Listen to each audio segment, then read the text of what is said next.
त्याग को मानव जीवन में एक महत्वपूर्ण भूमिका माना गया है।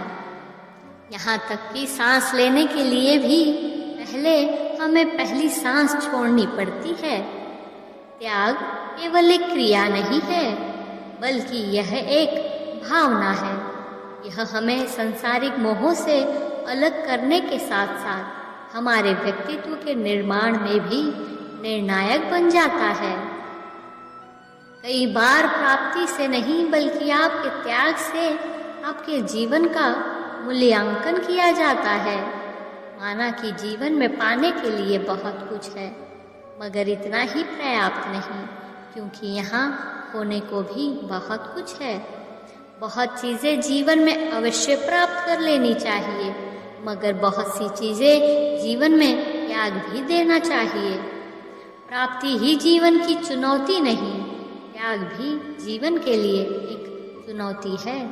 अतः जीवन दो शर्तों पर जिया जाना चाहिए। पहली यह कि जीवन में कुछ प्राप्त करना, और दूसरी ये कि जीवन में कुछ त्याग करना। एक जीवन को पूर्ण करने के लिए आपको प्राप्त करना ही नहीं, बल्कि त्यागना भी है। और आत्मचिंतन के बाद क्या प्राप्त करना है और क्या त्याग करना है, ये भी आप सहज ही समझ जाओगे। एक फूल को सबका प्रिय बनने के लिए खुशबू तो लुटानी ही पड़ती है। महाभारत के शांति पर्व में कहा गया है कि त्याग के समान कोई सुख नहीं है। इस संसार में त्याग के अतिरिक्त और कोई शक्ति नहीं है।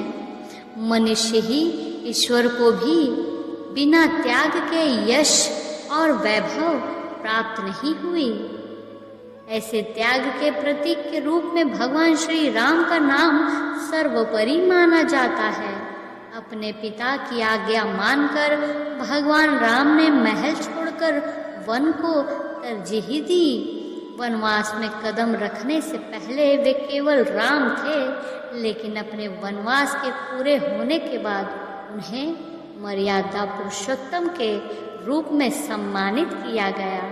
इसी तरह महाभारत युद्ध से पहले अर्जुन और दुर्योधन भगवान कृष्ण से मदद लेने आए थे। तब अर्जुन ने श्री कृष्ण की नारायणी सेना को छोड़कर श्री कृष्ण को चुना, क्योंकि अर्जुन जानते थे कि भगवान का साथ होना ही बहुत है। यदि अर्जुन सेना पर मोहित हो जाते तो शायद महाभारत का परिणाम कुछ और होता। राजकुमार सिद्धार्थ ने मानवता को पीड़ा से मुक्त करने के लिए संसारिक मोह का त्याग किया। इस प्रक्रिया के परिणाम स्वरूप वह सिद्धार्थ से भगवान बुद्ध बन गए।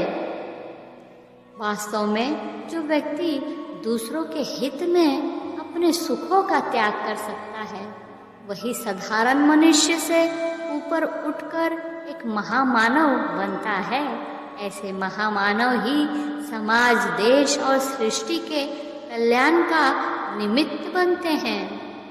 ध्यान रहे, खुशी इस बात पर निर्भर करती है कि आप क्या दे सकते हैं, इस पर नहीं कि आप क्या प्राप्त कर सकते हैं।